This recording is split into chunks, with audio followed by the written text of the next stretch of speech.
And another Enforcer training tip on tuning a Pro Bar. A couple things that are really crucial. They're slight changes, but they make a huge difference when you're going to start forcing doors, especially tough steel doors. Get a tight shot on these two forks. When they come from the factory, this is our one that's just right out the box. They've got this machine edge on both sides with these little transitions. Changing that and just grinding it smooth to where there is no transition makes a huge difference when you're trying to grab the edge of the door as you're trying to get a good purchase. Another little trick about forcing a door with very little room: if you're down a hallway, down the bottom of a stairs, you and your striking firefighter might not have the real estate to have them sit back and strike the adze at the end of the tool. You can take the shoulders and grind them square. So if you've got a striking tool, you can run it along the body of the tool, hitting that squared off portion of the fork and actually getting a decent amount of force. The second change on these is on the adze end. A lot of these Halligans, any manufacturer, they tend to machine the inside edge down to a point. I've taken mine and I've machined the outside edge here.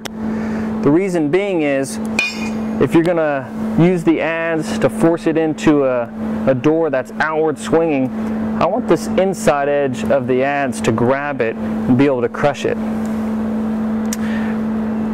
Let's take a look at, on this door, if you take this adze, you gap it, now it's time to set your forks in here.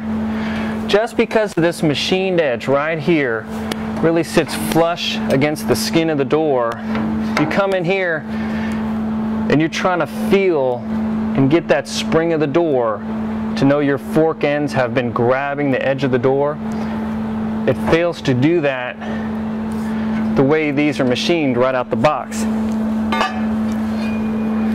Take this tool that's been, again, just a little bit of time with the grinder, stick it in that same spot.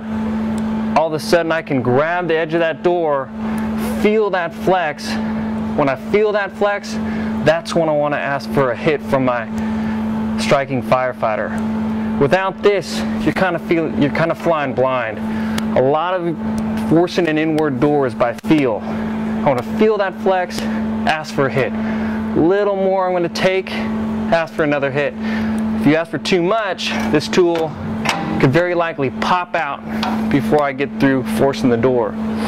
On outward swinging,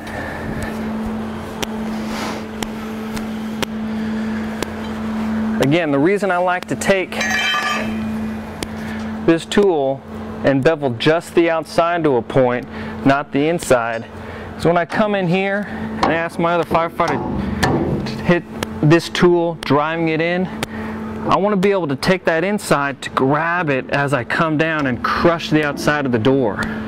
Without that, if I have a bevel here, oftentimes that tool is just going to roll out. I'm not going to grab it and get the crush I want. A couple other things. I don't mark this tool up because I like to train with it, and I don't want to have new firefighters just doing it by autopilot, but some people take a grinder and notch basically where the crotch of this tool is. Here I've just taken a Sharpie and made a mark. This allows you to gauge easily both top and bottom. You want to make the mark. When you're setting your depth of your tool in, when your fork is deep enough to where you can then transition from striking, it's at a good depth to where your fork will pivot on the back side of the frame, then you're going to pry your door. Same thing with the adze. You can mark at 1 3/4 depth, standard door width. That'll tell me how deep to drive it. When I reach my depth, I know I can stop. If I go further, I risk going into the door stop and tearing into that as well when I'm trying to crush the door or guide this around that door stop.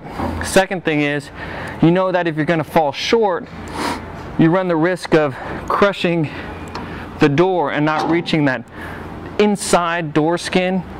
you might just end up tearing that seam, and then you've got a crushed door with an intact inside door skin, making it a real tough situation. So this is a true steel commercial door.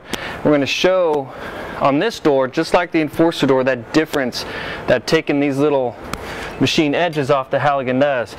We come in here, you're going to gap it. Now I'm going to turn my fork around, and here's where, if you get a nice tight shot, it's very difficult for my fork to find the edge of that door, to be able to roll the tool around it, guiding it past the door, so I'm not going through the door. I'm also not taking my fork and going into that door jamb.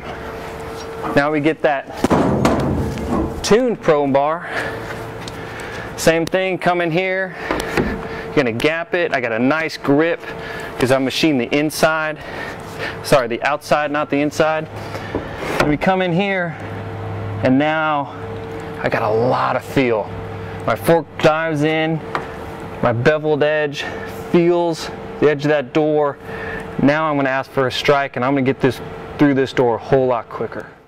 You do these couple things to a stock probe bar, and it makes a very difficult tool to use, both inward, especially inward and outward, to a tool that will make things much, much easier for you.